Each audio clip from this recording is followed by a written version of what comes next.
نظم ہے علامہ اقبال کی، یہ اللہ کا فرشتوں سے خطاب ہے۔ تخیل اس کا اپنا، اٹھو میری دنیا کے غریبوں کو جگا دو، اٹھو میری دنیا کے غریبوں کو جگا دو،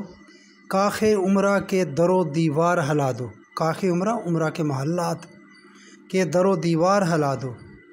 گرماؤ غلاموں کا لہو سوزے یقین سے، گرماؤ غلاموں کا لہو سوزے یقین سے، ان کو اعتماد دلا دو کہ تم بہت طاقتور ہو، تمہارے پاس بہت کچھ ہے، اس بات کا یقین دلا دو۔ ایک اور جگہ اقبال کہتا ہے، ہفت کشور جس سے ہو تسخیر بے تیگ و تفنگ، تو اگر سمجھے تو تیرے پاس وہ سامان بھی ہے، ساتوں سامان جس سے تسخیر ہو جائیں بغیر کسی تلوار کے لڑے کے،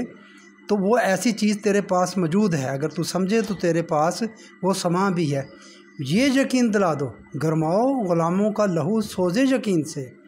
کن جشک فرومایا کو شہین سے لڑا دو۔ یہ کن جشک جو ہے یہ چڑیا ہے، چھوٹی سی چڑیا، فرومایا کمزور سی چڑیا کو شہین سے لڑا دو، یعنی کہ اس چھوٹی سی چڑیا کو یقین دلا دو۔ وہ اشارہ اس ان غلاموں کی طرف ہی ہے کہ جو پسے ہوئے ہیں، غریب ہیں، غاصب لوگوں نے ان پر ظلم کا بازار گرم کیا ہوا ہے، یہ ان کو یقین دلا کر شہین سے لڑا دو، ان غاصبوں سے لڑا دو۔ سلطانی جمہور کا آتا ہے زمانہ، جو نقش کون تم کو نظر آئے مٹا دو، پرانا نقش کون پرانا نقش تم کو نظر آئے مٹا دو۔ کیوں خالق و مخلوق میں حائل رہیں پردے، کیوں خالق و مخلوق میں حائل رہیں پردے، پیران کلیسا کو کلیسا سے اٹھا دو۔ اللہ تعالیٰ کہتا ہے کہ مخلوق اور خالق کے درمیان یہ کیا ہے، ان لوگوں نے پردے